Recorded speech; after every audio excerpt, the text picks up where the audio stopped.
Shout out mga ka-road trip. Ngayong araw mga sir ay mayroon naman tayong si-share na kunting troubleshooting lang naman mga boss. So itong Hilux, ayan, wala siyang low beam. So upon checking mga boss, nakita ko ito, ayan, sunog. So tingnan lang natin mga boss kung bakit nasunog. So duda ko mga boss, itong sakit na ito ay local. Kaya pag masyadong mainit, umiinit na yung bumbilya, nasunog. So ayan no. Tapos yung wire niya malapit na rin maputol.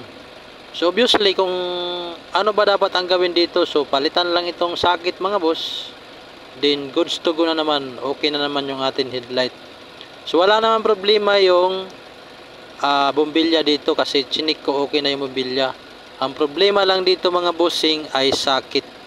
So sana nakapagbigay ako sa inyo ng kunting tips kung paano tingnan pag ganito yung problema ng inyong sasakyan. So maliit na bagay lang ito mga boss, pero maaaring makatulong sa inyo. So please subscribe, like and share sa YouTube channel natin para makatulong din sa iba na nangangailangan or hindi pa alam ang mga ganitong troubleshooting.